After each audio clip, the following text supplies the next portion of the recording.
Hey guys, welcome back. അപ്പോൾ നമ്മുടെ പുതിയൊരു വീഡിയോയിലേക്ക് എല്ലാവർക്കും സ്വാഗതം. നമ്മളുടെ സൺഡേ സെറ്റപ്പാണ്. നമ്മൾ കഴിഞ്ഞ വീക്കിൽ എന്തൊക്കെ ഇമ്പോർട്ടൻ്റ് ആയിട്ടുള്ള ന്യൂസുകളും കാര്യങ്ങളും ഒക്കെ ഗ്ലോബൽ മാർക്കറ്റിൽ നടന്നു. മെയിൻലി USD കുറിച്ചായിരിക്കും നമ്മൾ പറയുന്നത്. അതേപോലെ തന്നെ ബാക്കിയുള്ള ഫോറക്സ് ബേസ്ഡ് ആയിട്ടുള്ളത്. മെയിനായിട്ടും US ന്യൂസുകളായിരിക്കും ഇതൊക്കെ ഡ്രൈവ് ചെയ്യുന്നത്. അതുകൊണ്ട് തന്നെ നമ്മൾ US ന്യൂസിനെ കുറിച്ചായിരിക്കും കൂടുതൽ സംസാരിക്കുന്നത് വരേണ്ടി വരുവാണെങ്കിൽ തന്നെ.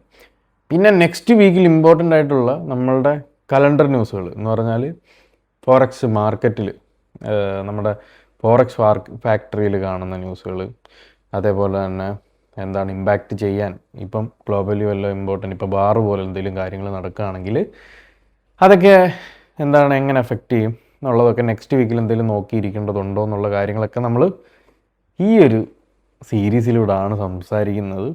സോ നല്ലൊരു അഭിപ്രായമാണ് ഇതുവരെ ചെയ്തതിൽ എനിക്ക് കിട്ടിയത്. ഇനി അങ്ങോട്ട് എങ്ങനെ പോകും എന്നുള്ളതും എനിക്കറിയില്ല. പിന്നെ എനിക്കിപ്പം വാറൊക്കെ നടക്കുന്നതുകൊണ്ട് നമുക്ക് കണ്ടൻ്റ് ഉണ്ട്, അതുകൊണ്ട് വീഡിയോസ് ചെയ്യാൻ പറ്റുന്നു. ഇതിനെക്കുറിച്ചൊക്കെ എനിക്ക് പഠിക്കാനും വളരെ താല്പര്യമുള്ള കാര്യമായതുകൊണ്ട് ഞാനിതൊക്കെ ഇങ്ങനെ ചെയ്യുന്നു. പിന്നെ ഫണ്ടമെൻ്റലി നിങ്ങൾക്ക് കാര്യങ്ങളൊക്കെ എങ്ങനെ ഇമ്പാക്റ്റ് ചെയ്യും എന്നുള്ളതൊക്കെ ചാർട്ടിൽ നോക്കിയാൽ, നമ്മളീ പറയുന്നത് വെച്ച് കമ്പയർ ചെയ്ത് നോക്കിയാൽ നിങ്ങൾക്ക് മനസ്സിലാവും. ഓക്കെ, അങ്ങനെ ഇനിയിപ്പോൾ ഭാവിയിൽ എന്തെങ്കിലും ചെയ്യാൻ പറ്റുമെന്നുണ്ടെങ്കിൽ ഹാപ്പി ആയിട്ട് എനിക്ക് ചെയ്യാൻ പറ്റും. ഇപ്പം അങ്ങനെ ചെയ്യാൻ പറ്റുവാണെന്നുണ്ടെങ്കിൽ ഇനി എപ്പോഴെങ്കിലും ചെയ്യാൻ പറ്റട്ടെ എന്ന് ഞാൻ എന്താണ് ഇപ്പോൾ തന്നെ ഭയങ്കര വർക്കുണ്ട്. അപ്പം ഈ കാര്യങ്ങൾ ഇപ്പോൾ ചാർട്ടിലും കൂടെ കാണിച്ച് അനലൈസ് ചെയ്ത് കാണിക്കുക എന്ന് പറയുന്നത് ഒരുപാട് സമയമെടുക്കും. ഇതെല്ലാം കമ്പയർ ചെയ്ത് കാണിക്കുന്നു. ഇതാകുമ്പോൾ ജസ്റ്റ് പറഞ്ഞു പോകുമ്പോൾ നിങ്ങൾക്ക് തന്നെ ഇത് മാർക്കറ്റിൽ എങ്ങനെ കാണുന്നു എന്നുള്ളത് നിങ്ങൾ തന്നെ വാച്ച് ചെയ്യുക. ഓക്കെ, അതാണ് ഏറ്റവും ബെറ്ററായിട്ട് ഉള്ള ഒരു ഓപ്ഷൻ. സോ നിങ്ങൾ ഈ കാണുന്ന പോലെ പെട്ടെന്ന് ന്യൂസ് വരുമ്പോൾ ഉണ്ടാകുന്ന ഇമ്പാക്റ്റ് മാത്രമല്ല, ചിലപ്പോൾ ആ ഒരു കറൻസിയുടെ സ്ട്രെങ്ത് വെച്ചിട്ട് ആ ഒരു ലോങ് വീക്കിലോ നെക്സ്റ്റ് ഒരു ഇമ്പാക്റ്റ് ന്യൂസ് വരുന്നിടം വരെയോ ആ ഒരു മാർക്കറ്റിൻ്റെ സ്ട്രെങ്ത് അത് ആ ഒരു ന്യൂസുകൾ അനുസരിച്ചിരിക്കും. ഇമ്പോർട്ടൻ്റ് ആയിട്ടുള്ള ഇൻട്രസ്റ്റ് റേറ്റ് കട്ട് കാര്യങ്ങളും ഒക്കെ അനുസരിച്ചിരിക്കും. പിന്നീട് ഈ വാറ് പോലുള്ള ഇമ്പാക്റ്റഡ് ന്യൂസുകൾ വരുമ്പോഴായിരിക്കും ജസ്റ്റ് ഒന്ന് വേറെ രീതിയിലേക്ക് മാറുന്നത്. അല്ലാണ്ട് ഒറ്റ ക്യാൻഡിഡേറ്റ് ഇങ്ങനെ മണ്ടക്കോട്ട് പോകണമെന്നൊന്നുമില്ല. ആ ഒരു ഡയറക്ഷൻ പിടിക്കുന്നത് തന്നെ ഇപ്പം താഴേക്ക് ഫോർഎവർ റിട്രേസ്മെൻറ്റോ കാര്യങ്ങളോ അങ്ങനെയൊക്കെ ഉണ്ടെങ്കിൽ, ഡെയിലി റിട്രേസ്മെൻറ്റോ ഒക്കെ ഉണ്ടെങ്കിൽ വരും. പക്ഷേ ഓവറോൾ ട്രെൻഡ് ആ ഒരു ഡയറക്ഷനിലേക്ക് കീപ്പ് ചെയ്ത് പോകുന്നത് കാണാം. സോ അതൊക്കെയാണ് ഇതിൽ കൂടെ സംഭവിക്കുന്നത്. ഓക്കെ, അപ്പം let's go. We are living in a dangerous and unprecedented moment in American history. This is not a time for wallowing in despair and hiding under the covers. Donald Trump's heavily trailed vote. The leader of China, Xi Jinping. While Vladimir Putin says he Well, the French president, Emmanuel Macron. India's Prime Minister, Narendra Modi. leader Iran, Ali Khamenei. Senator Lula da Silva. Since the Israeli Prime Minister, Benjamin Netanyahu. President Erdogan has accused the opposition. The de facto leader of Syria. Giorgia Meloni, who's set to become Italy's now Canada, will never ever be part of America. We're fighting for our kids, for future generations. We're fighting for the future of this planet. So നിങ്ങൾക്ക് എല്ലാവർക്കും അറിയാവുന്ന പോലെ നമ്മൾ എല്ലാ വീഡിയോയിലും start ചെയ്യുന്നത് പോലെ വാർ നടന്നുകൊണ്ടിരിക്കുകയാണ്. ഇമ്പോർട്ടൻ്റ് ആയിട്ടുള്ള നമ്മുടെ സീ റൂട്ട് ക്ലോസ് ചെയ്ത് വെച്ചേക്കാണ്. കഴിഞ്ഞ ബുധനാഴ്ച അതിൻ്റെ സീസ് ഫയർ എൻഡ് ചെയ്തു. ഓക്കെ, സീസ് ഫയർ എൻഡ് ഡേറ്റ് കഴിഞ്ഞ് ട്രംപ് പറഞ്ഞ കാര്യം എന്താണെന്ന് പറഞ്ഞു കഴിഞ്ഞാൽ ഇമ്പോർട്ടൻ്റ് ആയിട്ടുള്ളൊരു കാര്യമാണ്. ഇനിയും അവർക്ക് ഒരു സീസ് ഫയറിൻ്റെ രീതിയിൽ ഒന്നും ഞാൻ പറയാൻ പോകുന്നില്ല.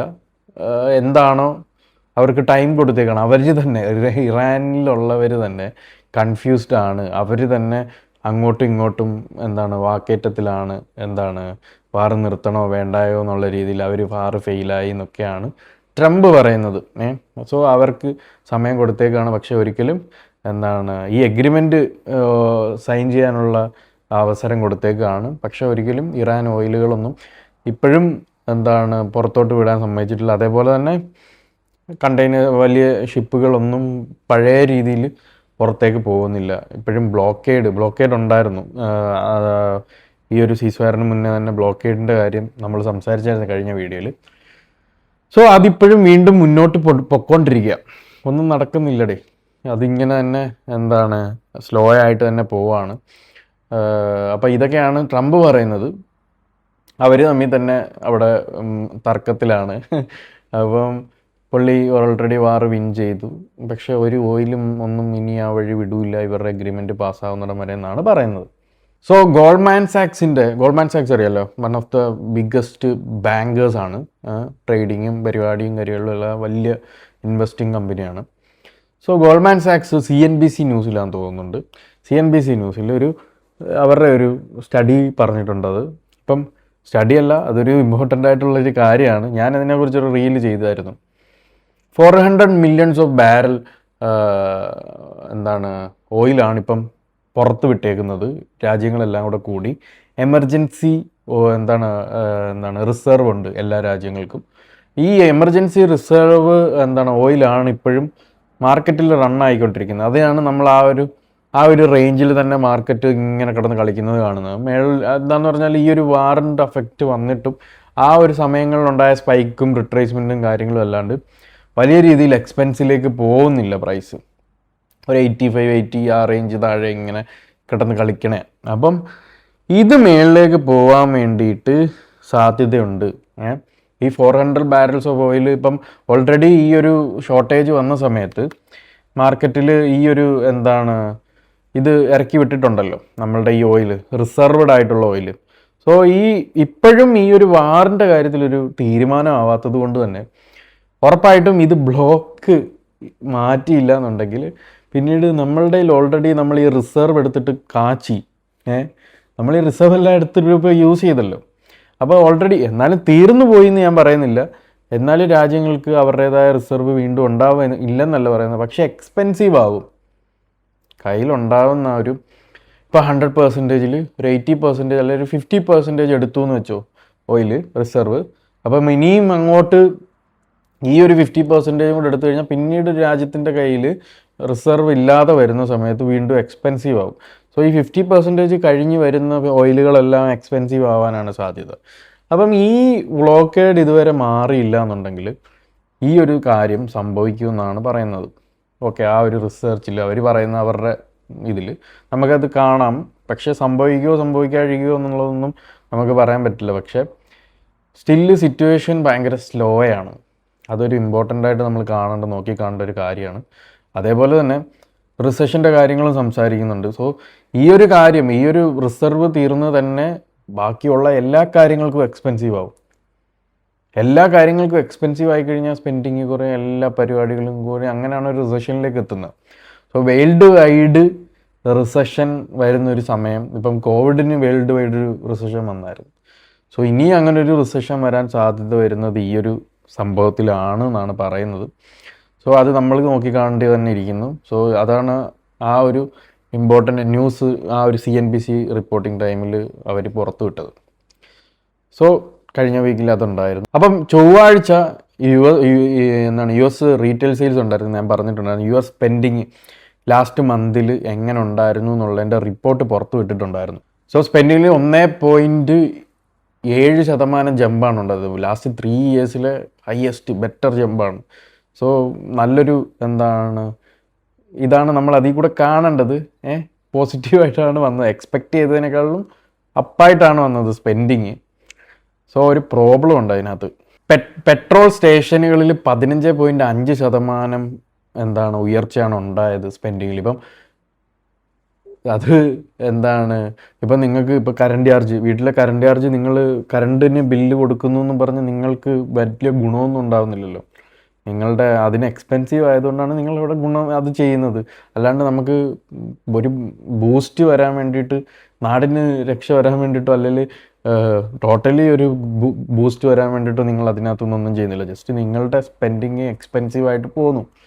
സോ പമ്പുകളിലാണ് ഈ ഒരു വാറ് കാരണം ഉണ്ടായ എക്സ്പെൻസ് കൊണ്ട് ഏറ്റവും കൂടുതൽ ഫണ്ട് സ്പെൻഡ് ചെയ്തേക്കുന്നത്. 15.5% പമ്പുകളിലാണ് US ആൾക്കാർ സ്പെൻഡ് ചെയ്തത്. ഓക്കെ, അതൊരു ട്രിക്കി ആയിട്ടുള്ള ഒരു സ്പെൻഡിങ് ആണെങ്കിലും സ്റ്റില്ല് അവർ ഫർണിച്ചർക്കും ഇലക്ട്രോണിക്സിനും ഫുഡിനും കാര്യങ്ങൾക്കൊക്കെ അമേരിക്കൻസ് സ്പെൻഡ് ചെയ്യുന്നുണ്ട്. അങ്ങനെ അങ്ങ് ബാഡിലേക്ക് പോയിട്ടില്ലെങ്കിലും ഇതൊരു മാറ്റി നിന്ന് തന്നെ നമ്മൾ നോക്കേണ്ട കാര്യമാണ്. 15% ഇൻക്രീസ് വന്നേക്കുന്നത് പെട്രോൾ സ്റ്റേഷനുകളിലാണ്. കൂടുതലും പെട്രോളിന് വേണ്ടിയിട്ടാണ് സ്പെൻഡിങ് കൂടുതലും ഉണ്ടായേക്കുന്നത്. റീസെൻ്റ്ലി ഒരു സ്റ്റഡിയിൽ, ഞാൻ ആ സ്റ്റഡി നിങ്ങൾക്ക് താഴെ പിൻ ചെയ്ത് വെക്കാൻ പറ്റുമെന്നുണ്ടെങ്കിൽ പിൻ ചെയ്യാം ലിങ്ക്.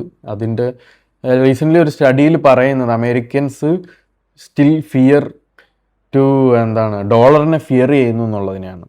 എന്ന് പറഞ്ഞാൽ ഈ ഫിയർ വരുന്ന സമയത്ത് ഇപ്പം എല്ലാം കറൻ്റ്ലി സ്പെൻഡിങ് ഒക്കെ ഓക്കെയാണ്, പക്ഷേ അവർക്ക് അതിനോടുള്ള ട്രസ്റ്റ് കുറയുന്നു, എന്താണ് ഫിയർ വരുന്നു ഡോളറിൻ്റെ ഇപ്പോഴത്തെ വാല്യൂവിൽ. അപ്പം അവർ ഈ ഫിയർ വരുന്ന സമയങ്ങളിൽ ഭാവിയിൽ ഇവരുടെ സ്പെൻഡിങ് കുറയാൻ എന്താണ് സാധ്യതയുണ്ട് എന്നുള്ളൊരു സ്റ്റഡി ഉണ്ട്. ഞാൻ ആ സ്റ്റഡി വെറുതെ നിങ്ങൾക്ക് വേണമെങ്കിൽ പിൻ ചെയ്ത് വെക്കാം.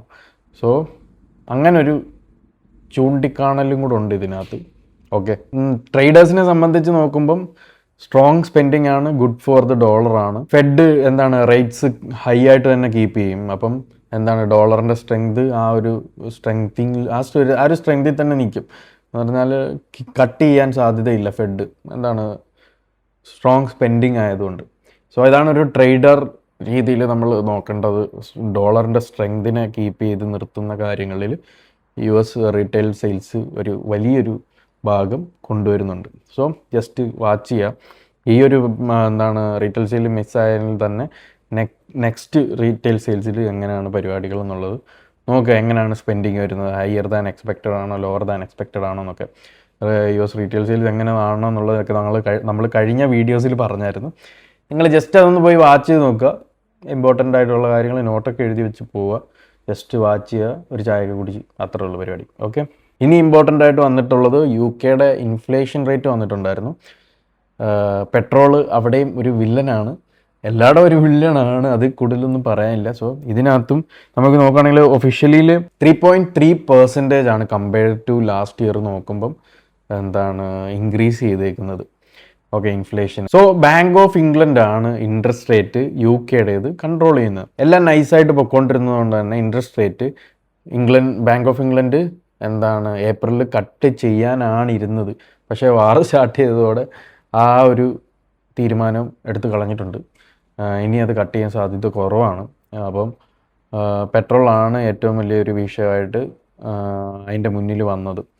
സോ അതൊരു ഇമ്പോർട്ടൻ്റ് ന്യൂസ് ആയിരുന്നു. ഒരു രാജ്യം ഇൻട്രസ്റ്റ് റേറ്റ് ഹൈ ആയിട്ട് തന്നെ കീപ്പ് ചെയ്താൽ അവരുടെ കറൻസി സ്ട്രോങ് ആവും. സ്ട്രോങ് ആകുമ്പോൾ കൂടുതൽ ഇൻവെസ്റ്റേഴ്സ് അട്രാക്റ്റ് ആവും, എന്താണ് ബെറ്റർ ഇൻവെസ്റ്റ്മെൻറ്റുകൾക്ക് വേണ്ടിയിട്ട്. അതുകൊണ്ട് തന്നെ നിങ്ങൾ കഴിഞ്ഞ ദിവസത്തെ ആ ഒരു ചാർട്ട് എടുത്ത് വെച്ച് നോക്കിയാൽ GBP USD വളരെ സ്ട്രെങ്ത് ആയത് കാണാൻ പറ്റുമായിരുന്നു ഈ ഒരു റിപ്പോർട്ട് വന്നതിന് ശേഷം. ഓക്കെ, സിമ്പിളായിട്ട് പറഞ്ഞാൽ വാറ് പെട്രോൾ ഹൈ ആക്കി, പെട്രോൾ പ്രൈസ് ഹൈ ആക്കി. So interest rate keep high ആയിട്ട് തന്നെ അവരുടെ രാജ്യം നിർത്തി. സോ അവരുടെ കറൻസി സ്ട്രോങ് ആയി. Simple as that. ഓക്കെ, ഇതാണ് മനസ്സിലാക്കേണ്ടത് അതിനകത്തുനിന്ന് നിങ്ങൾ. സോ ഇതായിരുന്നു ഇമ്പോർട്ടൻ്റ് ആയിട്ട് കഴിഞ്ഞ വീക്കിലുണ്ടായത്. ഇതിനകത്തെ ഫൺ പാർട്ട് എന്താണെന്ന് പറഞ്ഞു കഴിഞ്ഞാൽ കഴിഞ്ഞ ദിവസത്തെ സീസ് ഫയർ എക്സ്റ്റെൻഡ് ചെയ്യുന്നതിനെ കുറിച്ചിട്ടുള്ള ട്രംപിൻ്റെ ടോക്കിൽ ഈ സംഭവം ഒന്നും മാർക്കറ്റിനെ അഫക്റ്റ് ചെയ്തില്ല. സാധാരണ ഒരു ടിറ്റിട്ട് കഴിഞ്ഞാൽ പറക്കുന്നതാണ് മാർക്കറ്റ്. സോ ഓൾറെഡി മാർക്കറ്റ് നമുക്കിതറിയാം, ഇതൊന്നിൽ ഈ ബ്ലോക്കേഡ് വന്നതുകൊണ്ട് തന്നെ അതാണൊരു നെക്സ്റ്റ്. അല്ലാണ്ട് അവർ കൊണ്ടുപോയിട്ട് വാറിടുമെന്നുള്ള ബോംബിടുമെന്നുള്ള കാര്യമൊന്നും നമ്മൾ ഇത് കീപ്പ് എക്സ്റ്റെൻഡ് ചെയ്യുമെന്നുള്ളതാണ് എക്സ്പെക്റ്റ് ചെയ്തത്. സോ ആ എക്സ്പെക്റ്റേഷൻ ഉള്ളതുകൊണ്ട് തന്നെ മാർക്കറ്റൊക്കെ ഓൾറെഡി അതിന് വേണ്ടിയിട്ട് റിയാക്ട് ചെയ്ത് കഴിഞ്ഞു. സോ നിങ്ങൾ മനസ്സിലാക്കേണ്ട കാര്യം, ഇപ്പോൾ ഒരു ഇമ്പോർട്ടൻ്റ് ന്യൂസോ കാര്യങ്ങളോ ഒക്കെ വന്നാലും മാർക്കറ്റ് അനങ്ങാതിങ്ങനെ എന്നുള്ള രീതിയിൽ നിൽക്കുകയാണെങ്കിൽ ഓൾറെഡി മാർക്കറ്റ് അതിനുള്ള മൂവുകൾ തന്നിട്ടുണ്ടാവാം. എന്ന് പറഞ്ഞാൽ നമുക്കതിന് മുന്നത്തെ ഉള്ള മാർക്കറ്റ് മൂവുകളിൽ കാണാം. ഈ ഒരു വീക്കിൽ മാർക്കറ്റ് നല്ല രീതിയിലൊന്ന് മൂവ് ചെയ്തിട്ടുണ്ട്, നിങ്ങളെടുത്ത് വെച്ച് നോക്കിയാൽ കാണാം. സോ അത് തന്നെ ഓൾറെഡി മാർക്കറ്റ് മൂവ് ആയതുകൊണ്ട് തന്നെ സ്റ്റോക്ക് മാർക്കറ്റ് ഒന്ന് ജസ്റ്റ് മേലോട്ട് പോയി, ബാക്കിയുള്ള മാർക്കറ്റുകളൊക്കെ ഒന്ന് അങ്ങോട്ടും ഇങ്ങോട്ടൊക്കെ നനങ്ങി താഴോട്ടൊക്കെ പോയി ഇങ്ങനെ നിന്നു. സോ വലിയ രീതിയിലുള്ള പുഷൊന്നും ഉണ്ടായില്ല മാർക്കറ്റിൽ. സോ നിങ്ങൾ ഇമ്പോർട്ടൻ്റ് ആയിട്ട് ഇപ്പോൾ ഇത് മനസ്സിലാക്കി വെക്കേണ്ടതാണ്. അല്ലാണ്ട് നെക്സ്റ്റ് അല്ലെങ്കിൽ ഇങ്ങനൊരു സിനാരിയോ ഉണ്ടാവാം. ഇപ്പോൾ ഒരു ഇമ്പോർട്ടൻ്റ് ന്യൂസ് വരുന്ന സമയത്ത് മാർക്കറ്റ് മൂവ് ആയില്ല എന്നുണ്ടെങ്കിൽ ഓൾറെഡി മൂവ് ആയിട്ടുണ്ടാകും. വേറൊരു സിനാരിയോ എന്താണെന്ന് പറഞ്ഞാൽ വേറെ ഇമ്പോർട്ടൻ്റ് ന്യൂസുകൾ വരാൻ സാധ്യത ഉള്ളത് കൊണ്ട് വെയിറ്റ് ചെയ്യാം. മെയിൻലി ഇത് വരുന്നത് നമ്മളുടെ കലണ്ടർ ന്യൂസുകളിലാണ് ഇമ്പോർട്ടൻ്റ് ആയിട്ടുള്ളത്. മറ്റേത് അൺപ്രഡിക്റ്റബിൾ ന്യൂസുകളാണ്, അതൊക്കെ പെട്ടെന്ന് അതിന് വേണ്ടിയിട്ട് തന്നെ റിയാക്ട് ചെയ്യും. സോ ട്രംപിൻ്റെ ഈ ഒരു ഇതിനകത്ത് വേറെ ഒന്നും വരാനില്ല, അതറിയാം. സോ ഓൾറെഡി മൂവുകളെല്ലാം കഴിഞ്ഞു. ഈ ഒരു സാധനം എക്സ്പെക്റ്റ് ചെയ്തതായിരുന്നു. ആ ഒരു രീതിയിൽ തന്നെ മാർക്കറ്റും ബിഹേവ് ചെയ്തു. സോ അങ്ങനെയൊക്കെയാണ് തിങ്ക് ചെയ്യേണ്ടത്. ഓക്കെ, ഇതിനെ നിങ്ങളുടേതായ രീതിയിൽ തിങ്ക് ചെയ്യാം, ഞാൻ ജസ്റ്റ് പറഞ്ഞു എന്നേ ഉള്ളൂ. ഓക്കെ, നെക്സ്റ്റ് വീക്കിൽ എന്തൊക്കെയാണ് ഇമ്പോർട്ടൻ്റ് ആയിട്ടുള്ള ന്യൂസ് എന്ന് പറയുന്നത്? 4 രാജ്യങ്ങളുടെ ഇമ്പോർട്ടൻ്റ് ആയിട്ടുള്ള ഡിസിഷൻ നെക്സ്റ്റ് വീക്കിൽ വരുന്നുണ്ട്. അതുപോലെ തന്നെ ഇമ്പോർട്ടൻ്റ് ആയിട്ടുള്ള അമേരിക്കൻ ഡേറ്റാസ് വരുന്നുണ്ട്. എല്ലാം ഒരു 4-5 ദിവസം കൊണ്ട് മാർക്കറ്റിലോട്ട് വന്ന് കയറുന്നുണ്ട്. സോ എന്തൊക്കെയാണെന്ന് നമുക്ക് പെട്ടെന്ന് നോക്കാം. ചൊവ്വാഴ്ച ജാപ്പനീസ് യെൻ ട്രേഡ് ചെയ്യുന്ന ആളാണെന്നുണ്ടെങ്കിൽ നോക്കുക. അവരുടെ ബോറോയിങ് കോസ്റ്റ് അല്ലെങ്കിൽ എക്സ്ട്രീംലി ലോ ആയിട്ട് തന്നെയാണ് വെച്ചിരുന്നത്. സോ നെക്സ്റ്റ് വീക്കിൽ അവർക്കും ഇൻഫ്ലേഷൻ പെട്രോളിൻ്റെ കാരണം കൊണ്ട് നല്ല രീതിയിൽ തട്ടിയിട്ടുണ്ട്. സോ അവരുടെ ഇൻട്രസ്റ്റ് റേറ്റ് ഡിസിഷൻ റേറ്റ്സ് കട്ടിനെ കുറിച്ച് അവർ ചൊവ്വാഴ്ച നടക്കുന്നുണ്ട്. അപ്പം USD JPY നോക്കി വെച്ചേക്കുക. ഓക്കെ, ബുധനാഴ്ച നമ്മുടെ മെയിൻ സാധനം USDയുടെ ഫെഡ് സംസാരിക്കുന്നുണ്ട്. അതുപോലെ റേറ്റ് കട്ട്സിനെ കുറിച്ച്. റേറ്റ്സ് കട്ട് ചെയ്യാനൊന്നും സാധ്യതയില്ല, സ്ട്രോങ് ആയിട്ട് തന്നെ നിർത്താനാണ് സാധ്യത. ഈ ഒരു പെട്രോൾ വാറിൻ്റെ പ്രോബ്ലം കൊണ്ട് തന്നെ ഇമ്പോർട്ടൻ്റ് ആയിട്ട് ഈ റേറ്റ് കട്ട്സിനെ കുറിച്ചുള്ള കീപ്പ് ചെയ്യുമോ കട്ട് ചെയ്യുമോ കുറയ്ക്കുമോ എന്നുള്ള കാര്യങ്ങളൊക്കെ സംസാരിച്ചതിന് ശേഷം പുള്ളി പ്രസ് മീറ്റിംഗ് നടത്തും. ഈ പ്രസ് മീറ്റിങ്ങിനകത്ത് ഇമ്പോർട്ടൻ്റ് ആയിട്ട് പുള്ളി എന്ത് കാര്യം പറഞ്ഞാലും അതെല്ലാം അഫക്റ്റ് ചെയ്യാനുള്ള ഭയങ്കര ചാൻസാണ് മാർക്കറ്റിൽ. സോ എന്ത് കാര്യങ്ങൾ, വാറിനെ കുറിച്ച്, ഇൻഫ്ലേഷൻ കട്ടിനെ കുറിച്ച്, ഇൻഫ്ലേഷൻ കൂടാനുള്ള സാധ്യതകളെ കുറിച്ച്, അതുപോലെ റേറ്റ്സ് കട്ടിനെ കുറിച്ചോ റേറ്റ്സ് കൂട്ടുന്നതിനെ കുറിച്ചോ ഒക്കെ പറയുകയാണെങ്കിൽ വളരെ നല്ല രീതിയിൽ മാർക്കറ്റ് റിയാക്ട് ചെയ്യും. ആ ടൈമിലായിരിക്കും അത് റിയാക്ട് ചെയ്യുന്നത്. അന്നത്തെ ദിവസം തന്നെ കനേഡിയൻ ഡോളറിൻ്റെയും റേറ്റ്സ് ഡിസിഷൻ ഉണ്ട്. സോ CAD നോക്കുകയാണെങ്കിൽ അതും ഈ ഒരു സമയത്ത് നോക്കുക. അതേപോലെ തന്നെ നമ്മളുടെ US-ൻ്റെ ഇത് നോക്കുക. ഓക്കെ, ഇമ്പോർട്ടൻ്റ് ആയിട്ട് ബുധനാഴ്ച. വ്യാഴാഴ്ച ഇമ്പോർട്ടൻ്റ് ആയിട്ടുള്ളൊരു ന്യൂസ് എന്താണെന്ന് പറഞ്ഞു കഴിഞ്ഞാൽ GDP ഉണ്ട് US-ൻ്റെ. എല്ലാം ഒരൊറ്റ വീക്കിൽ തന്നെയാണ് എല്ലാം കൂടെ വരുന്നത്. അതാണ് ഇതിൻ്റെ സംഭവം. അപ്പം വ്യാഴാഴ്ച നമ്മളുടെ GDP ഉണ്ട്. എങ്ങനെയാണ് അവരുടെ എക്കോണമി ബൂസ്റ്റ് ആയോ, ഷ്രിങ്ക് ആയോ, വല്ല മാറ്റങ്ങൾ സംഭവിച്ചോ, ഈ കാര്യങ്ങളെല്ലാം GDPക്കകത്തോടെ നമുക്ക് മനസ്സിലാക്കാം. ഭയങ്കര മാസീവ് മൊമെൻറ്റം USD പേഴ്സിനകത്തെല്ലാം വരും. സോ അത് സൂക്ഷിച്ചോളുക. അന്നത്തെ ദിവസം തന്നെ ബാങ്ക് ഓഫ് ഇംഗ്ലണ്ടിൻ്റെ റേറ്റ് ഡിസിഷൻ ഉണ്ട്. നമ്മളുടെ കട്ടിംഗ് ഒന്നും ഉണ്ടാവില്ല, 3.3% ആണ്. അതുകൊണ്ട് തന്നെ അത് കഴിഞ്ഞതിന് ശേഷം നമ്മളുടെ ചെയർമാൻ US ചെയർമാൻ സംസാരിക്കുന്ന പോലെ അവരുടെ ഗവർണർ സംസാരിച്ച് കഴിയുമ്പം ഇതേപോലെ തന്നെ അവരുടെ ടോക്ക് വളരെ ഇമ്പോർട്ടൻ്റ് ആണ്. എന്തൊക്കെ കാര്യങ്ങളാണോ അവരവിടെ സംസാരിക്കുന്നത് അതൊക്കെ നല്ല രീതിയിൽ മാർക്കറ്റിൽ ഇമ്പാക്റ്റ് ചെയ്യും. സോ അതും ഇമ്പോർട്ടൻ്റ് ആയിട്ട് ഇപ്പം GBP USD നോക്കുന്നൊരു വ്യക്തിയാണെന്നുണ്ടെങ്കിൽ നിങ്ങളത് വാച്ച് ചെയ്യുക ആ ഒരു സമയത്ത്. അതുപോലെ തന്നെ യൂറോപ്പ് സെൻട്രൽ ബാങ്കിൻ്റെ ECB ഉണ്ട്. USD ട്രേഡ് ചെയ്യുന്ന വ്യക്തിയാണെന്നുണ്ടെങ്കിൽ അത് ഇമ്പോർട്ടൻ്റ് ആയിട്ട് നോക്കുക. ആ ഒരു സമയത്ത് ഈ ഒരു സമയങ്ങളിലെല്ലാം മാറി നിൽക്കുക. ഞാൻ പറയുന്നത് ഇതെങ്ങനെയാണ് അവർ സംസാരിക്കുന്നത്, അതെങ്ങനെയാണ് ഇമ്പാക്റ്റ് ചെയ്യുന്നതെന്ന് പഠിക്കുക. ഓക്കെ, എന്നിട്ട് അതിനെ അനലൈസ് ചെയ്യുക. എങ്ങനെയാണ് മാർക്കറ്റ് വർക്കായത്, നമ്മൾ ഇതിനെക്കുറിച്ചെല്ലാം സംസാരിച്ച് എങ്ങനെ ഇൻട്രസ്റ്റ് റേറ്റ് വർക്കാവുമെന്നൊക്കെ നമ്മൾ കഴിഞ്ഞ വീഡിയോസിലൊക്കെ സംസാരിക്കുന്നുണ്ട്. അതെല്ലാം നോക്കിയിട്ട് ഇതെങ്ങനെ വർക്ക് ചെയ്തു ഇവർ ഈ സംസാരിക്കുന്ന സമയത്ത് എന്നുള്ളത് പഠിക്കുക. ഓക്കെ, എങ്ങനെ മാർക്കറ്റ് അതിനോട് എടുക്കുന്നു, എങ്ങനെ റിയാക്ട് ചെയ്യുന്നു എന്നുള്ളത് പഠിക്കുക. അപ്പോൾ USDക്കകത്തും അവരുടെ പ്രസിഡൻറ്റ് സംസാരിക്കും ഈ റേറ്റ് ഡിസിഷൻ കഴിയുമ്പം. അപ്പം ആ ഒരു സമയം നിങ്ങൾ ഇമ്പോർട്ടൻ്റ് ആയിട്ട് വാച്ച് ചെയ്യുക. അപ്പോൾ ഈ 4 ദിവസം കൊണ്ട് തന്നെ ഇമ്പോർട്ടൻ്റ് ആയിട്ടുള്ള ന്യൂസുകളെല്ലാം വ്യാഴാഴ്ച വരുന്നുണ്ട്. സോ അതെല്ലാം നിങ്ങൾ നോക്കിയിരുന്ന് കാണുക. ബിഗിനർ ആണെങ്കിലും എക്സ്പേർട്ട് ആണെങ്കിലും ഡേറ്റാസ് വന്നതിന് ശേഷം മാത്രം ട്രേഡ് ചെയ്യുക. എന്നിട്ട് നിങ്ങൾ ഒരു ഡിസ്ക്രിഷണറി ട്രേഡറാണ് അല്ലെങ്കിൽ ഫണ്ടമെൻ്റലി ട്രേഡ് ചെയ്യുന്നൊരു വ്യക്തിയാണെന്നുണ്ടെങ്കിൽ ഇതെങ്ങനെ മാർക്കറ്റിൽ അഫക്റ്റ് ചെയ്ത് എങ്ങനെയാണ് ഇവരുടെ ഡിസിഷൻസ് വന്നതെന്ന് മനസ്സിലാക്കിയിട്ട് റേറ്റ്സ് കട്ട് ഉണ്ടാവും, അതോ അവർ റേറ്റ്സ് സ്ട്രോങ് ആയിട്ട് തന്നെയാണോ നിർത്താൻ പ്ലാൻ, എങ്ങനെയാണ് അപ്പം സ്ട്രെങ്ത് ആയോ വീക്കായോ എന്ന് മനസ്സിലാക്കി നിങ്ങൾ ആ പെയറിനെ ചൂസ് ചെയ്തത് വർക്കൗട്ട് ചെയ്യുക. അപ്പോൾ നിങ്ങൾക്ക് ഓവറോൾ ഒരു ഡയറക്ഷൻ കിട്ടും. ആ ഡയറക്ഷനിൽ നിങ്ങളുടെ സിസ്റ്റങ്ങൾ അങ്ങനെയാണ് നിങ്ങൾ യൂസ് ചെയ്യുന്നുണ്ടെങ്കിൽ. ഇപ്പം ഇത് ഫണ്ടമെൻ്റലി ഒന്നും നിങ്ങൾ ചെക്ക് ചെയ്യുന്നില്ലാതാണ് ട്രേഡ് ചെയ്യുന്നതെങ്കിൽ ഒരു കുഴപ്പമില്ല. ഇത് ഫണ്ടമെൻ്റലി പഠിച്ച് ഇങ്ങനെയൊക്കെ ചെയ്യണമെന്നുണ്ട് താല്പര്യമുണ്ടല്ല, ഇതൊക്കെ കാണണം കേൾക്കണം എന്നൊക്കെ ഒരു സന്തോഷം കേൾക്കുന്നതിൽ ആണെന്നുണ്ടെങ്കിൽ അങ്ങനെ. ഓക്കെ, അപ്പം ബിഗിനറായിട്ടുള്ള ആൾ ഈ കാര്യങ്ങളൊക്കെ കേട്ട് നോട്ട് എഴുതി വെച്ചിട്ടുണ്ടെങ്കിൽ ഇതൊക്കെ എങ്ങനെ റിയാക്ട് ചെയ്യുമെന്ന് ഇവർ പറയുന്ന സമയത്ത് കേട്ടിട്ട് എന്നിട്ട് മാർക്കറ്റിൽ പോയി നോക്കുക, എന്താണ് നടന്നത് എന്നുള്ള രീതിയിൽ മനസ്സിലാക്കി വെക്കുക. ഓക്കെ, സോ നമ്മളുടെ പിപ്പ് ടോക്ക്, നമ്മളെല്ലാ വീഡിയോയുടെ അറ്റത്ത് ഒരു സാധനം ഇങ്ങനെ ഇൻക്ലൂഡ് ചെയ്യാറുണ്ട്. എന്തെങ്കിലും പഠിക്കുന്ന രീതിയിൽ ഫണ്ടമെൻ്റലി സംസാരിക്കുന്ന സമയത്ത് മാർക്കറ്റിനെ കുറിച്ച് നമ്മൾ പറയുന്ന കാര്യങ്ങൾ ഏറ്റവും അറ്റത്ത് ഇങ്ങനെ ആഡ് ചെയ്ത് വെക്കാറുണ്ട്. സോ ഈ ഒരു വീഡിയോയുടെ അറ്റത്ത് ഞാൻ ആഡ് ചെയ്യാൻ ആഗ്രഹിക്കുന്നത് ഇൻട്രസ്റ്റ് റേറ്റ് എന്താണ് എന്നുള്ളതിനെ കുറിച്ചാണ്. ഓക്കെ, സോ നെക്സ്റ്റ് വീക്കിൽ മുഴുവൻ നിങ്ങൾ ഇൻട്രസ്റ്റ് റേറ്റ് റേറ്റ് എന്താണ് അങ്ങനെ കീപ്പ് ചെയ്ത് കൊണ്ടുപോകുന്നു എല്ലാ പരിപാടികളും നിങ്ങൾ നെക്സ്റ്റ് വീക്കിൽ കേൾക്കും. അപ്പോൾ ഇതെന്താണെന്ന് മനസ്സിലാക്കാൻ വേണ്ടിയിട്ട് പറയുന്നൊരു സംഭവമാണ്. ഇപ്പോൾ നിങ്ങൾക്ക് 2 ബാങ്ക് അക്കൗണ്ട് ഉണ്ടെന്ന് വെച്ചോ, എ ആൻഡ് ബി. നിങ്ങൾക്ക് ഒരു ബാങ്ക് അക്കൗണ്ടിൽ നിന്ന് ഒരു ഇയറിൽ 4% റിട്ടേൺ ഉണ്ടാക്കുന്നു. ബാങ്ക് നമ്പർ എക്കകത്തുനിന്ന് നിങ്ങൾക്ക് 4% റിട്ടേൺ ഉണ്ടാക്കുന്നു. ബാങ്ക് നമ്പർ ബിക്കകത്തുനിന്ന് നിങ്ങൾക്ക് 2% റിട്ടേണേ ഉണ്ടാക്കുന്നുള്ളൂ. നിങ്ങൾ ഏത് ബാങ്കിൽ കൊണ്ട് നിങ്ങളുടെ പൈസ ഇടും? ഓഫ് കോഴ്സ് ഓപ്ഷൻ എ നിങ്ങൾ ചൂസ് ചെയ്യും. സോ ഏറ്റവും റിട്ടേൺ കൂടിയ 4%-നകത്തോട്ട് നിങ്ങൾ കൊണ്ടുവന്ന് നിങ്ങളുടെ പൈസ ഇൻവെസ്റ്റ് ചെയ്യും അല്ലേ. സോ സെയിം ആണ് രാജ്യങ്ങളുടെ റേറ്റ്സ് എന്താണ് നിശ്ചയിക്കുമ്പോൾ ഉണ്ടാവുന്നതും സംഭവിക്കുന്നതും. ഇപ്പം USDയുടെ റേറ്റ്സ് സ്ട്രോങ് ആയിട്ട് തന്നെ കീപ്പ് ചെയ്തു എന്ന് വെച്ചോ, റേറ്റ്സ് കട്ടൊന്നും ഉണ്ടായില്ല, സ്ട്രോങ് ആണ്. അപ്പം എന്ത് സംഭവിക്കും എന്ന് പറഞ്ഞു കഴിഞ്ഞാൽ USDക്ക് ഡിമാൻഡ് കൂടും, കൂടുതൽ റിട്ടേൺ വരും.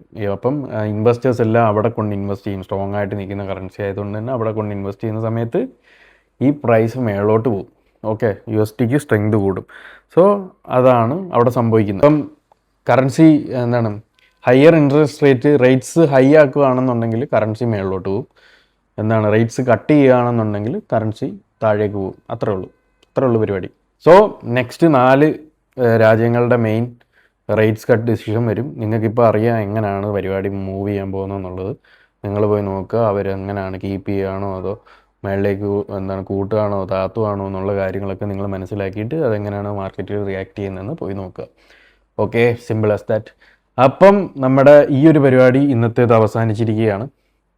നെക്സ്റ്റ് വീക്കിൽ അതേപോലെ തന്നെ ഇമ്പോർട്ടൻ്റ് ആയിട്ട് പറയാനുള്ള കാര്യം എന്താണെന്ന് പറഞ്ഞാൽ വാറിൻ്റെ കാര്യങ്ങൾ ഇപ്പോഴും ഒരു അപ്പുറവും ഇപ്പുറവും എത്തിയിട്ടില്ല. അതുകൊണ്ട് തന്നെ ഇമ്പോർട്ടൻ്റ് ആയിട്ട് നിങ്ങൾ ഈ ഒരു സാധനം നെക്സ്റ്റ് വീക്കിൽ നോക്കി വെക്കുക.